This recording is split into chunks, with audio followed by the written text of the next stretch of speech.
Come on over, bro. You got something you want to say. Introduce yourself to the audience. You can keep your seat there, Senator, and he can. We'll slide him the mic. Go How ahead. y'all doing? My name is Dennis Flores. I'm with El Grito de Sunset Park. We are a police accountability organization. Last 20 years, we've been organizing Cop Watch, training the people on how to document, observe the police with cameras. And for years, we've been documenting how the cops interact in my neighborhood in Brooklyn with street vendors, with street performers on the subways. And these are the targeted arrests for broken windows, so-called quality of life crimes. So right now, under this de Blasio progressive Democratic administration, people get deported for hopping the turnstile, for riding bicycles on sidewalks. So they get the ticket, then the ticket becomes a warrant, and then they get fingerprinted, and then the NYPD sends those fingerprints to the federal government. So then what happens is that they now have a paper trail of who they are. Mm-hmm. So when they go to court, they're showing up in court, and they're deporting people straight from the court. So these are not convictions. These are people that are getting arrested for these things.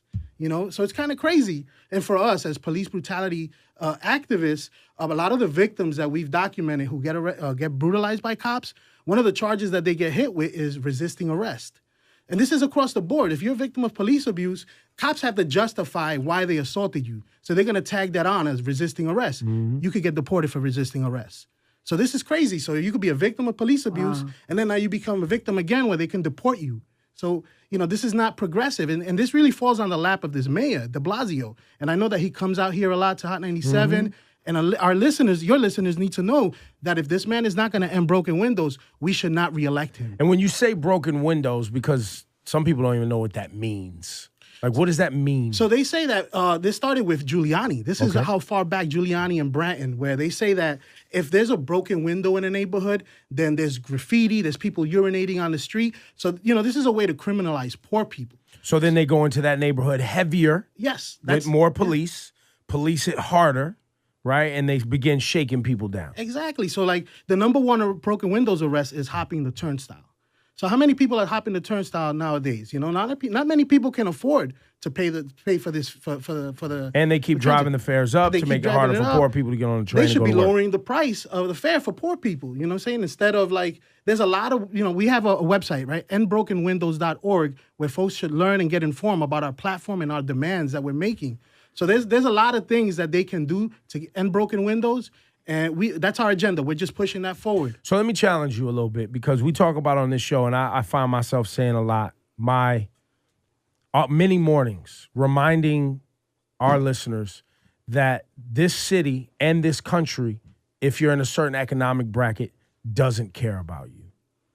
They don't care. This city, the way we're watching the real estate prices just skyrocket in Brooklyn specifically. I mean, Manhattan's always been what it is. But Brooklyn's getting crazy, Queens is getting crazy, and South Bronx even right now is about to get crazy. They are not, and people, well, it's not fair. It's not fair. It is absolutely not fair. It never was fair, and they aren't even interested in making it fair for you. How much of where we're going as a community here in New York City is about helping people understand that the economic direction of this city is never going to stop.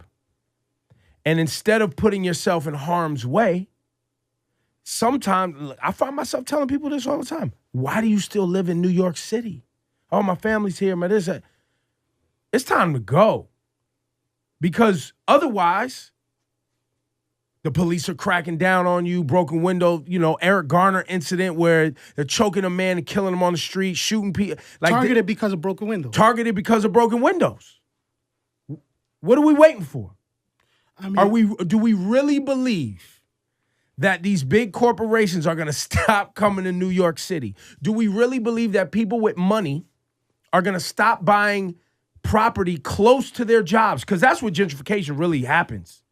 Is you have people with money is like, I'm not commuting 2 hours to work. I'm going to buy this building right here. That's one train stop from my job. I'm going to ride my bike when the weather's nice, and I'm going to go one train stop.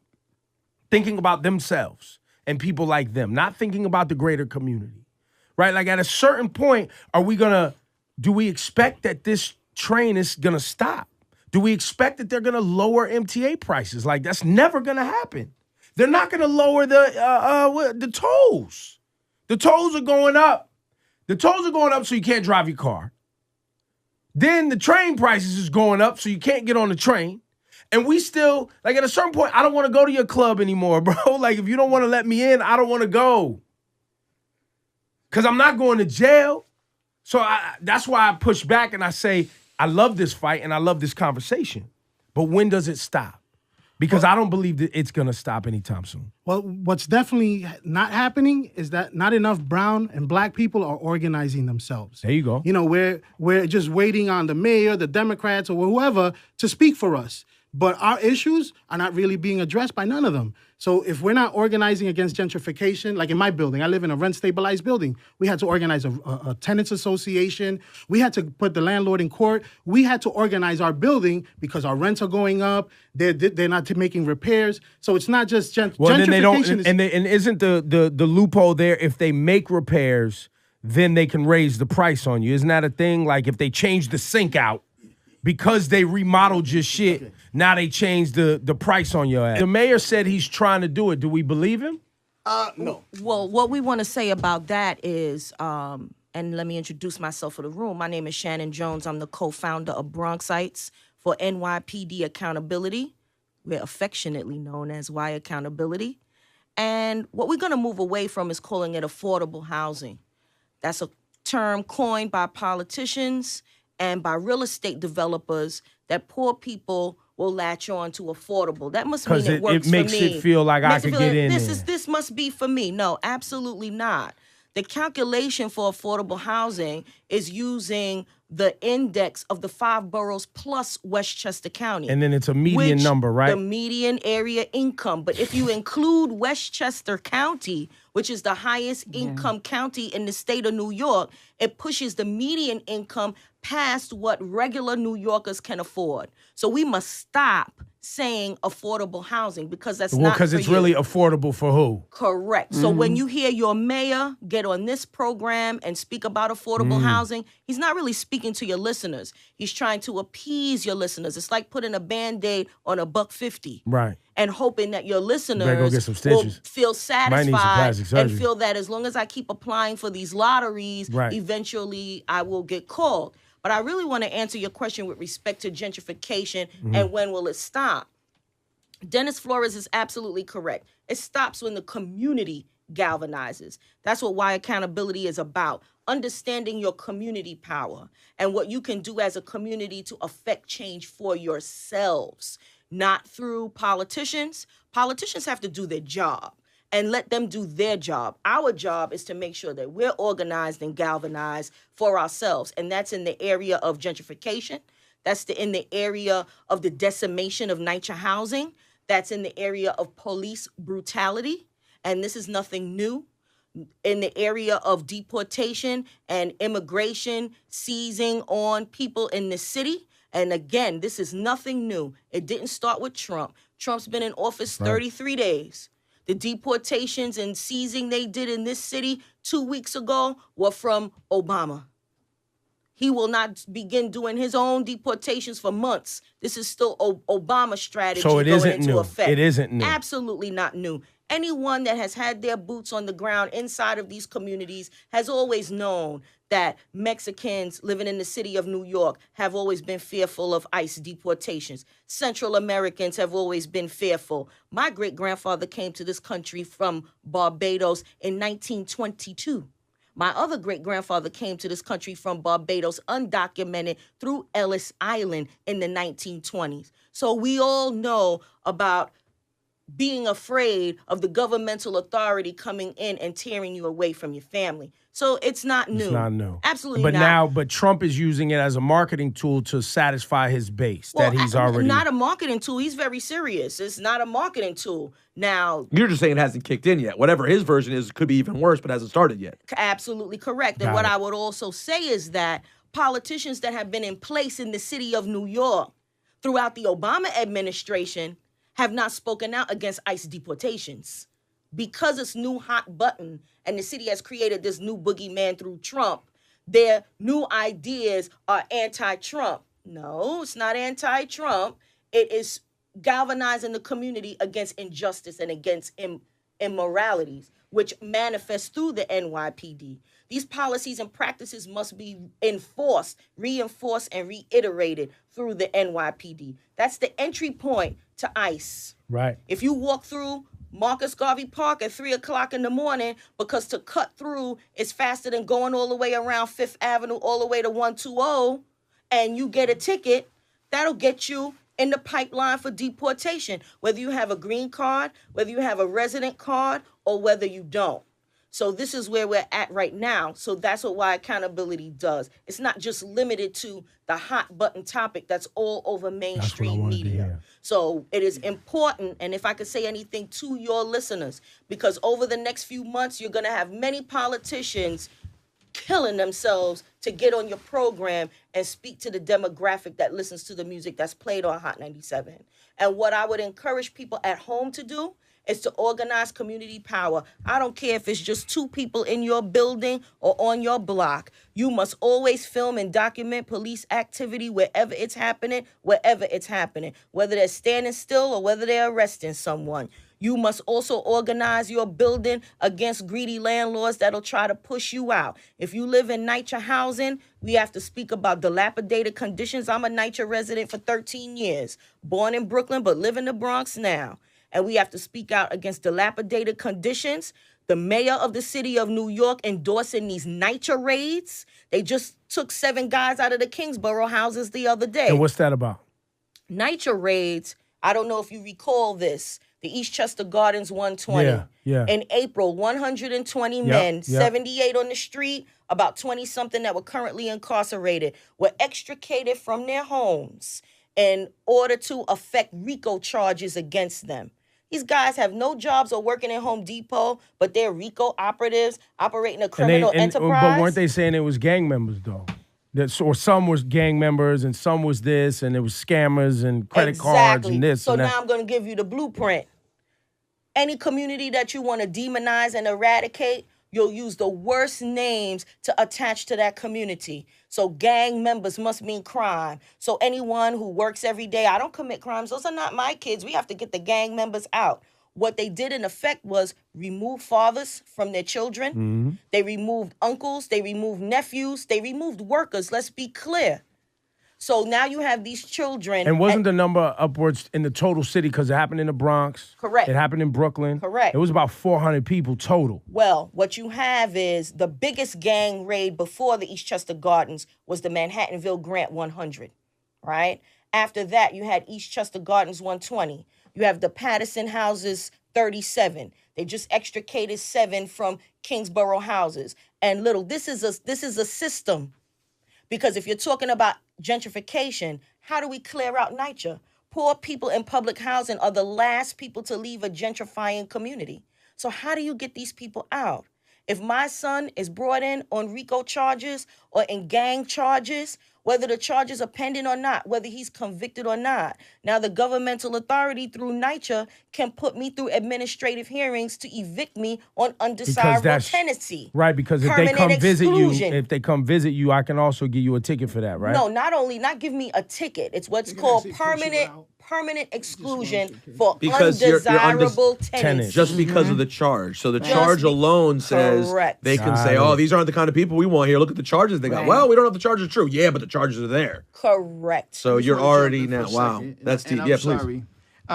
Because we're talking about a lot of different things here. Let me come at you from my standpoint that my son was killed in 2005 by a New York City police officer.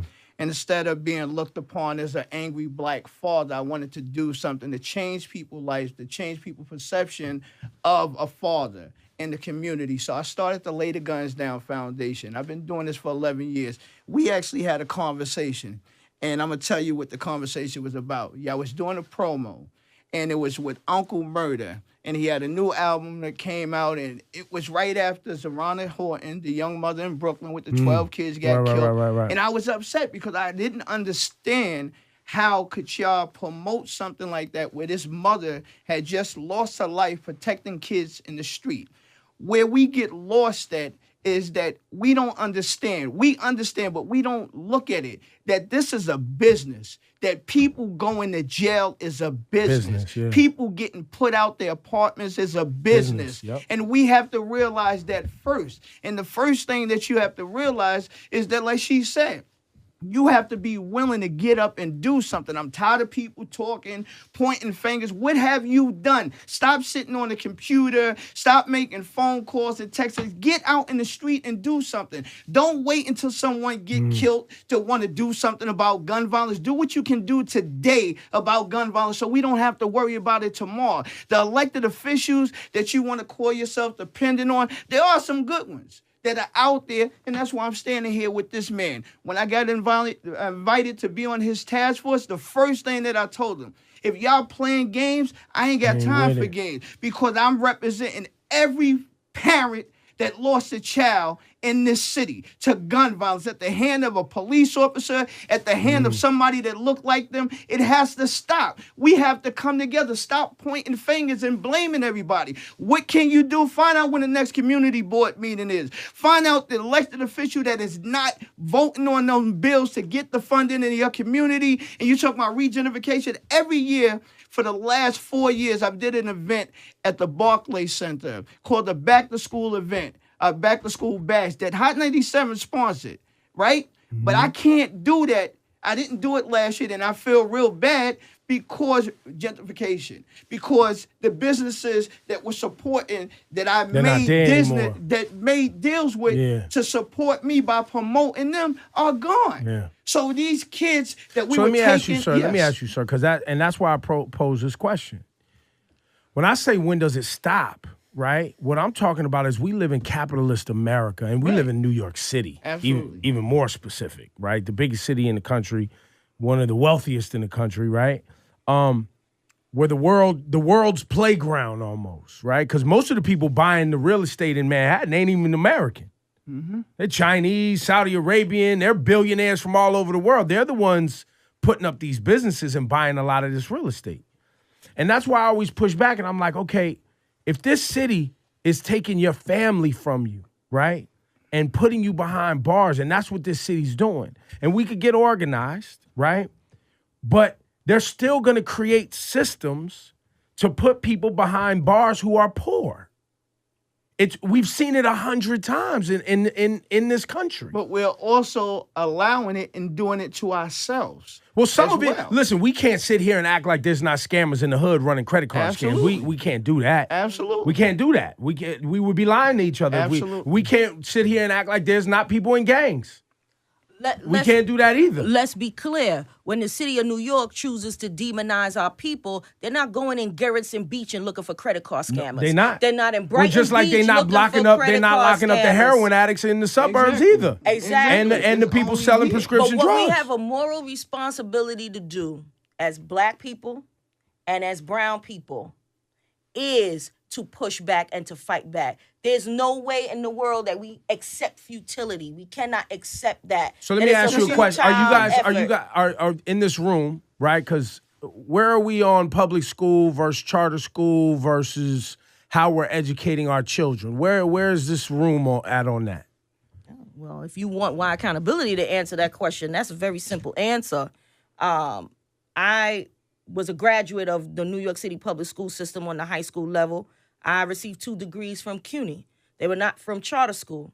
As you can see, my eloquence has provided me with a very high quality education that I'm proud of.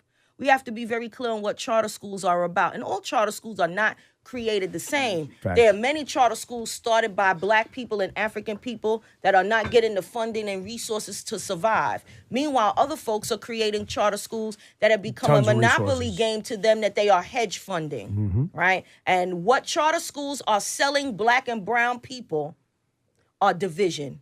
Charter schools are put in place to make you feel like you are getting a better education for your child than those other people. We cannot absorb that type of division amongst our own people. There are folks in the charter school industry, because that's becoming an industrial complex, charter schools, that are making millions of dollars. And point out once again that are funded by Wall Street or Correct. venture capitalists. Hedge funding. Yeah. And the reason why I use that hedge funding is because that's a high risk financial game to play. Hedge funding. These people are not investing in charter schools and putting the money in savings accounts. So then let me ask you the next question, which is why I asked you this. I was a school board president. Well, the next piece of that, right, and I love that you're the school board president. The next piece of my question is, because I hold our schools and our teachers unions and our school boards accountable, right, for our kids' future. We put our children in school so that they could get prepared for the future. And that's the idea. It's the idea. Our schools aren't doing that, specifically here in New York City. Our public schools, and there are some, but by large numbers are not preparing our kids for life after school and getting into the workforce. When are we going to fight to make those changes so that our future our 10-year-olds over the next 10 years, when they're 20, 18, whatever, are prepared? Because it doesn't feel like those changes are happening. And that's why I believe some people are going the charter school route, because they feel like it's their best option. Right. So this is the design and business that was just spoken about. When you are working to demonize a community, marginalize a community, you tear down the institutions that they depend on. We already know that New York City public school system, as well as many public school systems nationwide, are based on Eurocentrism.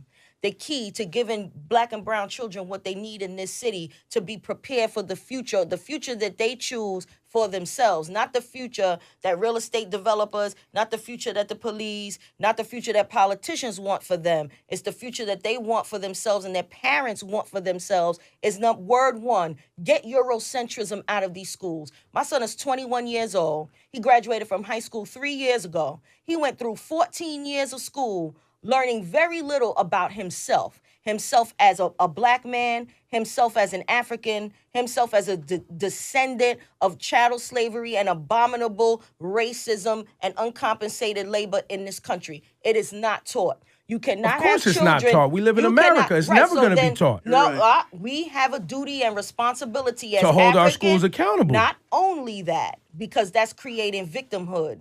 When you totally rely on institutions to assist you. I totally have the ability as a parent to teach my son what it is he needs to know about himself. So I will also offer to African parents to get involved. No, not just get involved. Homeschool your children. Teach them what it is that they need to know. Stop relying on these Eurocentric institutions to teach your child nothing about himself. So let me ask you the next question. Let me ask you the next question, because I'm not one that believes you go to school because you need to learn about yourself. So I agree with you. I believe that is what we're supposed to be doing at home, right? But the parents have to take some of the responsibility. Well, that's why I said I think you need to be learning about yourself and your culture at home. And specifically when you're Black or brown or from another country and your heritage isn't going to be taught in an American school. It's just not. Right, it could be, but it's just not. I wouldn't depend on it. But my challenge to you is, when are we going to hold these schools accountable for getting our children prepared for work so that they can then have an income, so that they can also participate in the buying of buildings, land, et cetera, et cetera, et cetera? That's more my concern. I have a public school 169, Asian parents, all right? When they have PTA meetings, you have 200 parents coming out in the morning. These are people, immigrants here, could barely speak English, but they have a vested interest in their child's learning. So I'm in Sunset Park. I'm like, wow, so right now you have 60% of the kids at Brooklyn Tech coming from Asian kids who are first generation, second generation come to this country. Why? Because their parents put the time in to go to PTA meetings, put time in them for going to prep courses, and they value education. Something has happened where people of color, where we were, learning, when at one point in this country, it was illegal to teach us how to read and write. That's right. And something happened where we were excelling well in education, and now parents don't put the time in with the child's homework. Our kids got the nice sneakers, the pants, jackets, whatever. They look great, but there's no computers in the homes, all right? I can go to the library, and some people are waiting online in the library to get a computer. Technology is the key right now. And if you don't have computer technology, knowing Google documents, Word Perfect, you're going to be out the loop.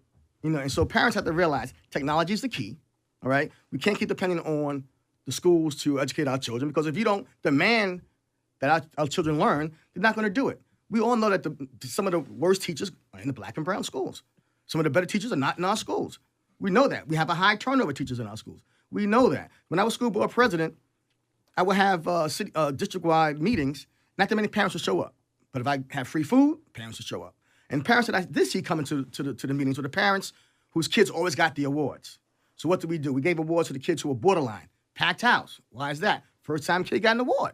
You know, so that's what we have to figure out ways how to attract parents to get them interested and making sure their children are learning. But you are talking about in both of but what you don't see in Chinese schools, you don't see NYPD in Chinese in the school. Yeah. No, that is the same thing. Because if we're creating a supposed learning environment in the front door, but when you get inside the door, feels like a jail. There's correct.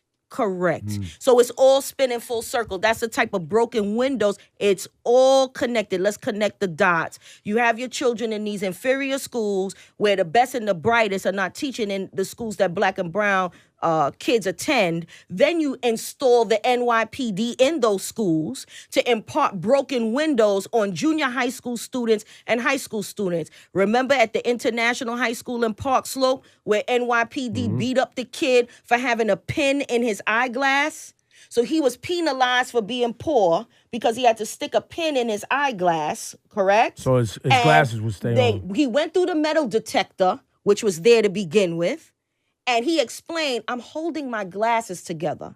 So instead of the administrative officials and instead of the police department that uses propaganda to run around and show us when they're jumping rope and getting cats from undercarriages, they show you that on TV, but they're not going to show you when they beat up a kid entering school, a brown kid, on time in the morning because his mom couldn't get his glasses fixed and he fixed it with a pen to be present and available to get the learning that was available to him at that time. So when we start making distinctions along cultural lines about who cares more about their kids or who's more involved in their kids, we got to be very, very careful about doing that. What exactly are we being careful about? What we're being careful about is that when we don't speak wholly about the circumstances that impact black and brown children over other children from other cultural communities, we're doing ourselves a disservice and we're feeding the beast of division. We're feeding that beast by saying that Chinese parents show up to the PTA meeting. Like I told you, my son is a graduate of the New York City public school system. But that's your son.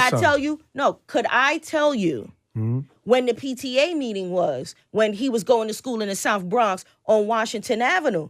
That's by design, not to cultivate participation. If the PTA meeting is at 2 o'clock. So they wouldn't tell you. At 2 o'clock in the afternoon, when the poor people of the South Bronx need to work in order to survive, and you put the PTA meeting at 2 o'clock in the afternoon, that's not setting the stage for parents to become involved. Everybody activists in this room knows how the system operates in a slow gas to dehumanize, to fracture institutions for our children. And that's why we're here, and that's why this platform is extremely important. If I didn't say so in advance, I appreciate this platform because it's allowing us the breath to speak to exactly who we're talking about. So in that instance, right, because I in all of these conversations, which is why I go back to coding, I go back to public schools, getting our kids prepared for tomorrow. Oftentimes on this program, we talk about what we put in our kids' bodies, the food that we're eating, right, the juicy juices and the fried this and the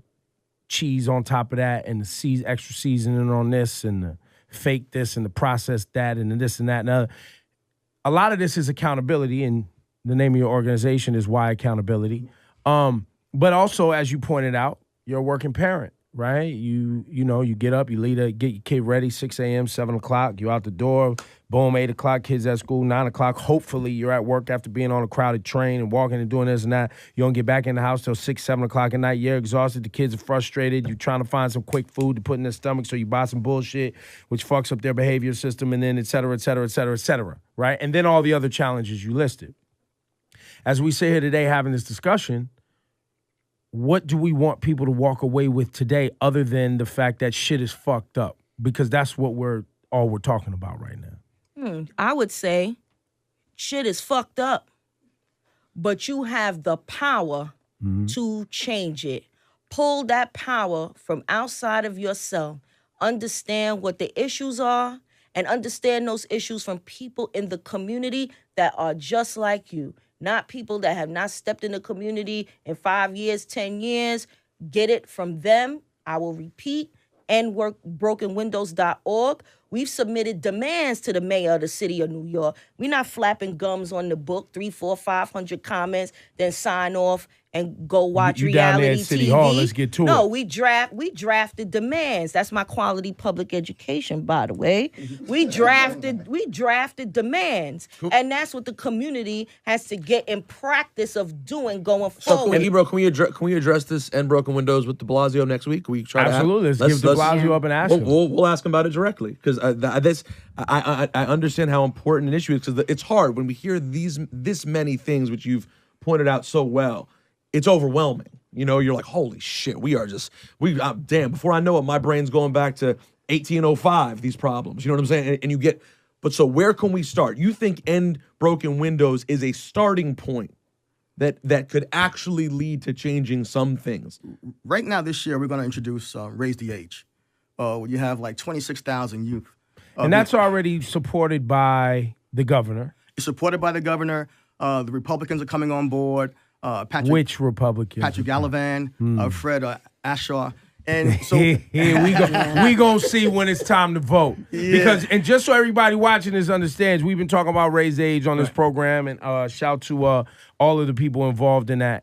Tamika Mallory, who's been on the program a lot. Carmen Perez has been on the program a lot. And Raise the Age up there in Albany has gotten support from the governor and gotten support from one of the houses or both of the houses. But when it's come time to vote on it, right, with the gerrymandering that takes place in Long Island, where the redistricting and blah, blah, blah, and then all of a sudden you got another person representing this district, we never get it voted. So New York State and North Carolina still put 16-year-olds in jail with grown-ups. Right. But for the record, though, in my opinion, in terms of this conversation, Raise the Age is still it's very important. It's still a reactionary conversation. It's a conversation of what we do when people get in trouble. With the End Broken Windows, correct me if I'm wrong, we're trying to get to something, this is where problems begin, right? I'm just trying to see what as a community can we support that starts at some level before we're at the point where we have to deal with the age, because now things have happened that are bad. We had legislation I tried to introduce last year. It's called Mental Health 101. Every teacher in New York State takes a mental health course.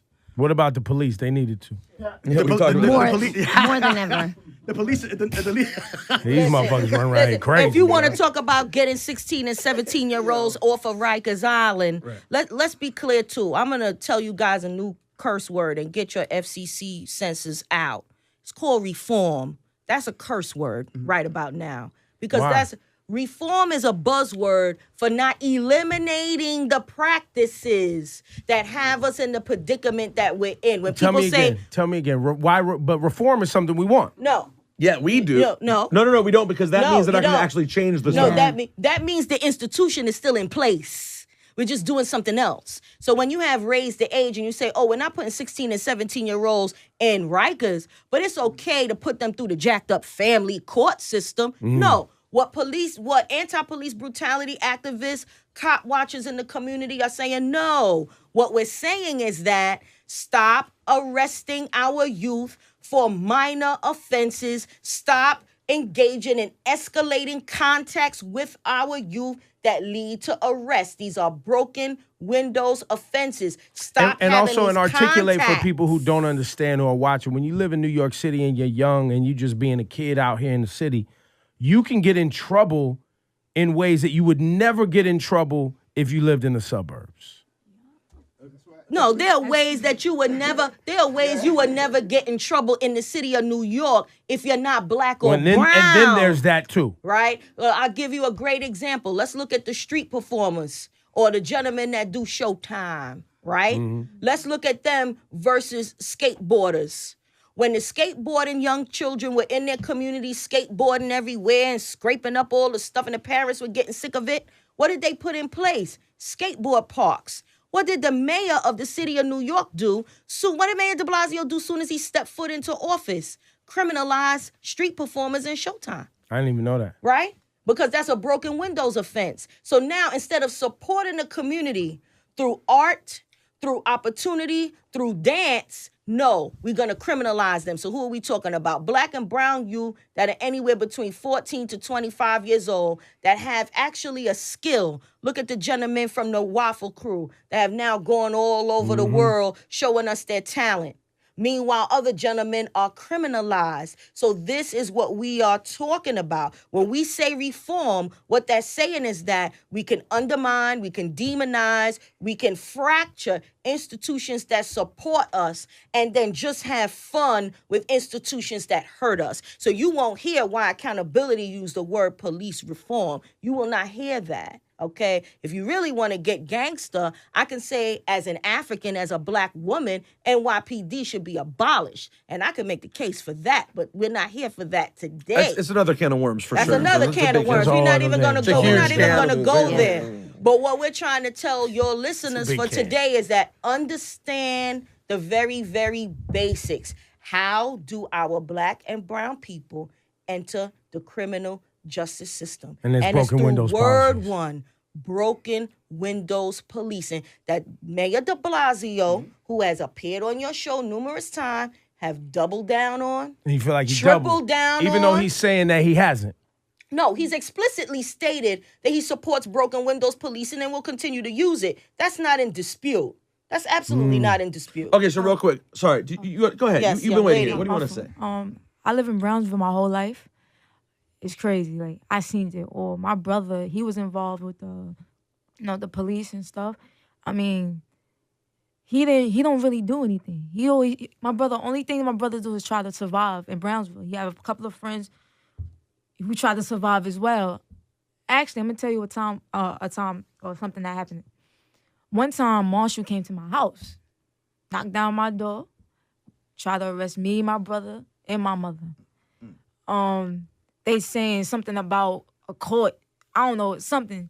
And they said somebody snitched. I guess somebody snitched or whatever. He was saying that my brother sell weed. He don't sell weed. So where are you getting this information from? Two floors from me downstairs, they got arrested too. So they holding us in this car, and you searching the house. We don't even have a warrant. So what's going on? Like, what are you looking for? We don't have any weed. My mother don't tolerate that. My brother have a job. I'm a dancer. Like, I'm trying to make it as well out the hood. I'm trying to get out ASAP because this is no joke. Like, nobody wants to live in the projects. Like, it's crazy. It's miserable. Like, I need to get my mother out the hood. Like, that's what I'm gonna say. My mother, she never been arrested before, and she's been arrested. It's crazy. Like, and I mean, she's never done anything wrong, and yet she's had police in her house in her life with handcuffs. And this is what you're talking to, and what you're talking to, and what everyone's talking to is the way poor people in this country that are black and brown for centuries. Yeah. Which is why I always go back to the challenge of when are we going to start making sure that our kids are prepared for the jobs the stuff we can't control, which you just spoke to, right? Information, activism, being active in the community, knowing the way we're criminalized and we end up in the system, and taking responsibility for our actions and making sure that we control our neighborhoods and our community as much as possible. Because the pressure ain't stopping. Right. It's not stopping. It's not. The pressure's not going away, right? And even more so now, where you have another real estate boom on the way, right? With the stock market doing so well and breaking numbers and things like that, more people are going to start buying up this land and pushing more poor people out. And when the police can get a bonus or get an increase because there's more tax collections because the real estate is nicer, that's why they run around and mess with everybody, because they want you to leave so that somebody else could come buy the land and they can get more tax dollars and get raises. We call that sanitized. Can I say something again? Yes. I've been living in Brownsville for 21 years. I'm about to turn 22. Now, I'm looking at my neighbors now. My building was full of black people. And I tell you, now it's full of Chinese, a lot of people moving out. I don't know where they going. Upstate, down south. It's crazy. Like, it's getting full of white people. Like, why y'all want to live here? We live in the hood. Like, why y'all want to come here now? Like, y'all wasn't here years ago. Like, you want to come here now? Like, what's going on? Well, some of them might be poor white people. Some of them might be rich white people that's trying to turn the building into something else. Like, Because that happens too. a lot of things is changing. That's why it's critically important to demonize young black and brown youth through NYCHA raids and call them gang members. Do you know the system that NYPD uses to say that you're in a gang? A piece of paper. And all it says is, does he wear a certain hat? I mean, you could go on any of activism websites. We have the form on what they use. If I walk around with this sweatshirt and I put on a red hat with it, I could be doxxed by the NYPD as being a gang member. So when you read these media outlets calling our children gang members, no, that's not fair. But then what happens is that's utilized as a tool to bust doors down. Now, this young lady's mother, she may say, you know what? I'm not having it. I'm out of here. I'm out of here. So that's mission accomplished, because then that's a vacancy in NYCHA. Yep. So then now you can begin to sanitize a community. Look on 125th Street and Lexington Avenue, where they've installed a mobile command station with flashing red, blue, and white lights. Permanent installation. Why? Because that building was sold to Extel Corp for X amount of dollars, and they're going to put a luxury $1 million high-rise there. So that community has to be sanitized. So they sanitize the community by criminalizing them and demonizing them through mass media. This is outrageous. And this is where our community power comes in to stop it. Why accountability is committed to stopping NYCHA raids. Why accountability is committed to stopping police brutality. Why accountability is committed to stopping gentrification. All these manifestations that continue to erode the institutions that we have built, the fabric that we've built. This young lady's been in Brownsville her whole life. There's people that have been in Brownsville for 40 years, 50 years. But now all of a sudden, the mayor, through the Department of Transportation, wants to paint the streets on Blake Avenue, on Stone Avenue, on Mother Gaston. Now, all of a sudden, out of nowhere, in 21 years, you see the paint white now on Mother Gaston, when because it wasn't for 20 years. Because it's new people moving in. Yeah. So when new people move in that are not black and brown, the governmental authority says that they must have nice things, but she couldn't. Why couldn't she have the street painted for 21 years on Mother Gaston or on Blake or on Picken? Why wasn't that an entitlement by the city of New York? Mayor de Blasio has been in here now for 2 years. Ain't that money? That's Department of Transportation, where they choose to budget their income. And this is what I have to say about the mayor. Show me your budget, and that's where you stand. Because if you gave $90 million a year, starting in fiscal year 2015, to put 1,300 more cops on the street, this is why when the police get called, 24 of them come, because it's too many of them. But then we still have the SYEP lotteries. She might get picked, she might not. Kids get picked one time when they 15 and never get picked again. So we still doing lotteries for jobs, for youth. And complain the youth are outside, the youth are in gangs, the youth do this, you Nothing do that. for them to do. But then you create a lottery system where they all might not get picked. But then you fund a governmental authority, a criminalizing authority, paying people 50, 60, 70, 80, 6 figures to live outside the 5 boroughs or in Throgs Neck or the South Shore, Long Island, Nassau County, to come into this 5 boroughs and then criminalize her? Mm-hmm. That's the budget that your mayor that will come on this platform has. Those are the questions you put to the mayor. Why are you putting money to police? If crime is so far down, ain't nobody smoking crack like that out here. Stop it. That was 1989. This is 2017. Why are you putting the money into that force rather than ensuring every single kid or young adult that wants a job from age 14 to 24 can get one without a lottery system? Why aren't you funding that and fully funding that? So this is where we are. And let me ask you another question. And you still have a mayor, right, based on what you're saying, who on the other side has conservatives and rich people putting out bad press on him all the time. That's part of the game that black and brown people can't engage in. We have to know. But my point being is he's seen as progressive. To whom? Those people who evidently would rather slander him, or the police that turn their back on him, or et cetera, et cetera. Didn't we just have the commiseration of the assassination of Malcolm X on Tuesday? What did he say in his speech, the ballot or the bullet? This is in 1964. This is a game. People are installed to be the big monster, right? And then the Democrats come in and say, no, we're not that bad. We're going to save you. But then effective communities have no tangible results. That's the ballad of the bullet. Malcolm X, 1964, already laid the blueprint of how that game works. We on the ground cannot play that game. I live in NYCHA also. It's nothing stopping NYCHA from busting my door down at 6 o'clock in the morning. And that's what I want to say to black people also. Sometimes we over-contextualize these issues as being poor issues. These issues are black and brown issues that transcend status. I have a master's degree, okay? So let me ask you, decent money. It doesn't stop. Why for you do you stay in NYCHA? I stay in NYCHA because of gentrification. Because somewhere along the way, the mayor has stopped supporting working class housing for working people. They're trying to turn New York City into a renter's town where there's no home ownership.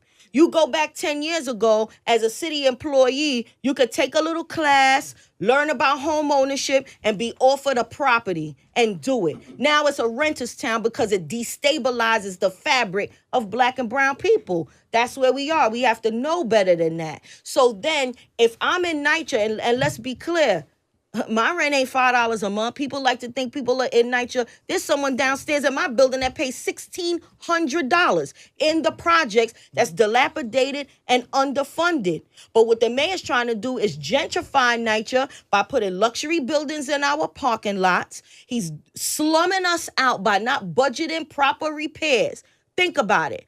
1,300 cops at $90 million a year are all of our repairs that NYCHA needs for 10 years. Show me your budget, and I'm going to show you what type of man you are. You are playing and games.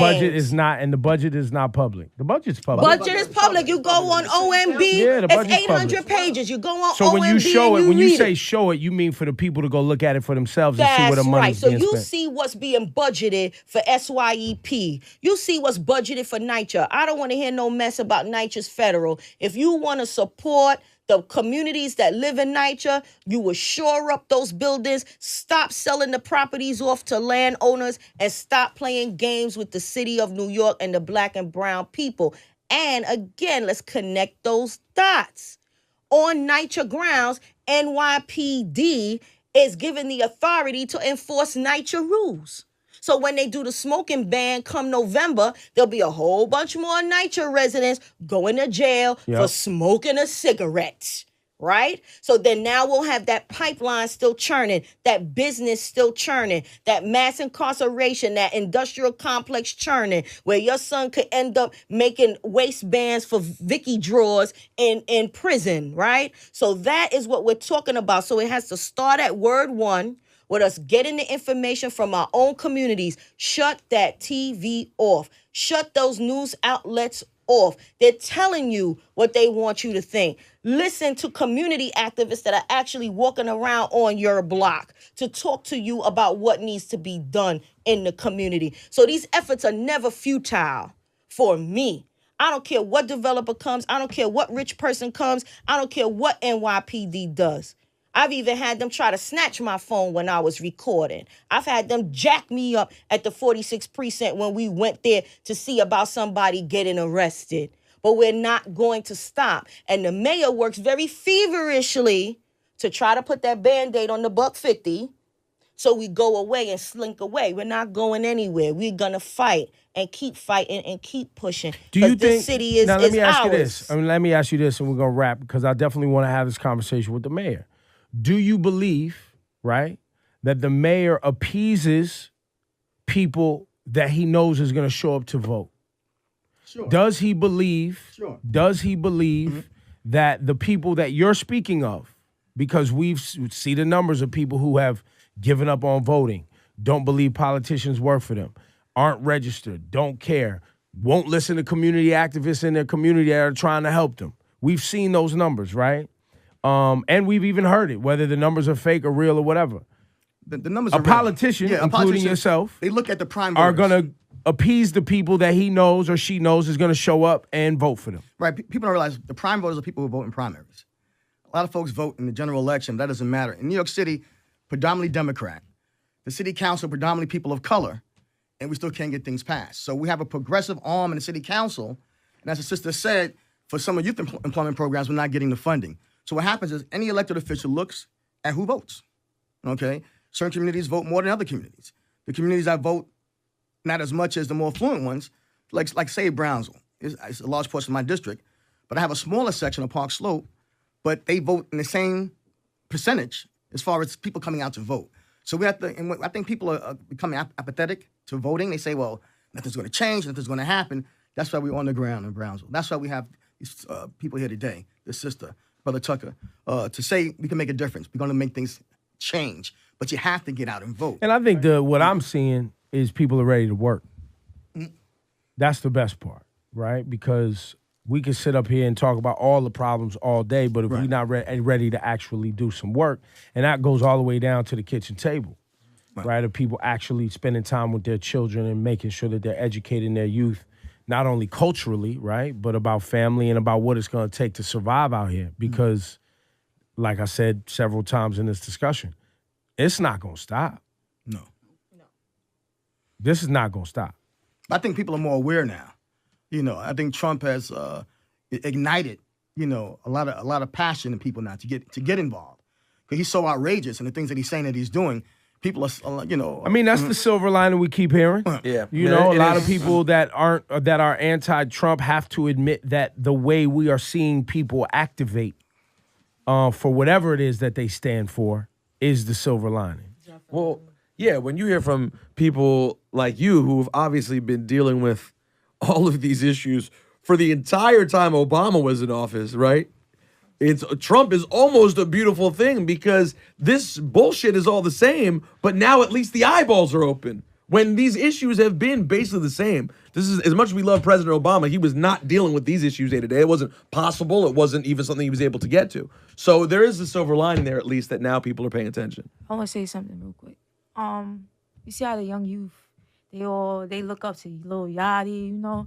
Maybe we should, you know, talk about it to them, because if they talk about it, we'll listen. The young youth would definitely listen. Like, in the social media, you know, should all go around and talk about it. Because I know I look up to Chris Brown, August Alsina. Like, if they talk about it, you know, I'm listening automatically. Chris Brown, we'll have a discussion about. Yeah, we probably need to find you someone new to look up to. We'll start there, but I hear but you make a good point. But he do. Yeah, my fault. He do talk about Black Lives Matter and stuff. I be seeing. Sure. But if the young, he's got some other problems. That we know. But the point is, but their point remains that there are people who captivate the youth, and when they speak, people listen. Look, Yachty's been up here, and I've given him a hard time about his bars, but he's a great kid. He talks about positivity. He talks about not using drugs. He talks about not drinking. He's all about love and positivity. I don't know how socially active he is. Well, the difficult thing with everyone, but all these kids, the challenging part is you don't know where anyone's from, but once they start getting money in their pocket, and I understand this, I'm not knocking them for it.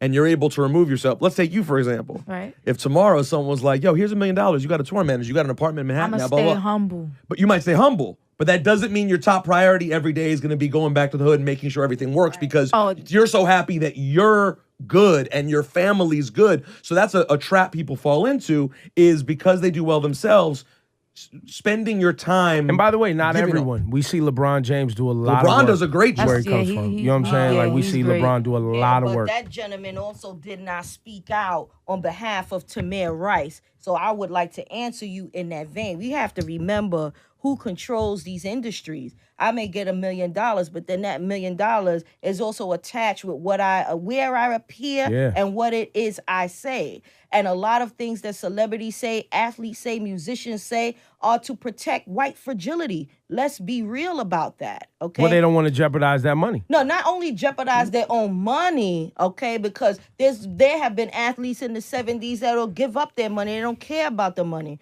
It's not about that in of itself. It's about protecting the comfortability of those that are in power.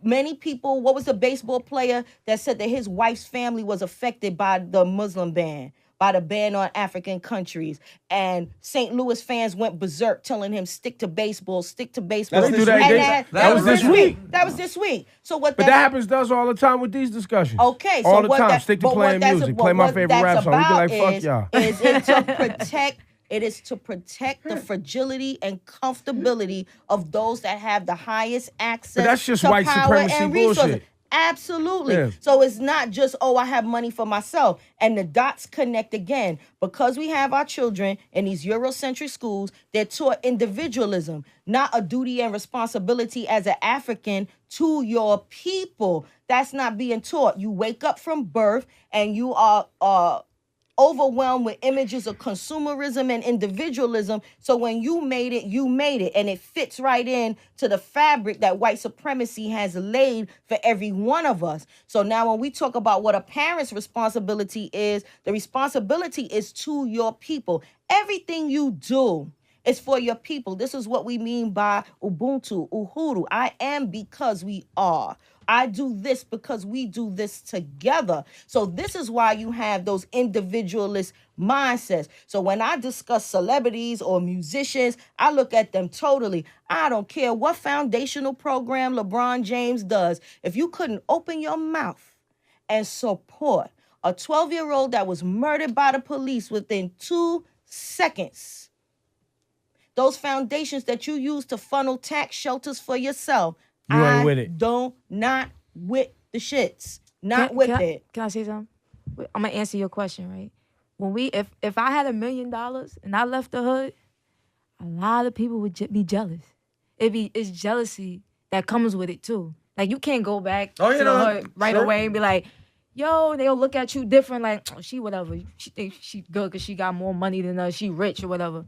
That's how some people look at it. Like, But by the way, that mentality's been programmed as well. Yeah. Of course, people can't help that. But Ebro, there's only one song to play to end this whole thing. New Africa? New Africa. Let's play it right Prince. now. Let's play it We're right going now. back, yo. We gotta buy Let's do some it. land, B. I keep telling y'all it's time. That's right. It's time. And brokenwindows.org. Know your rights. Stay There out it is. there. Know Great your rights. discussion. Film the cops. Film the cops.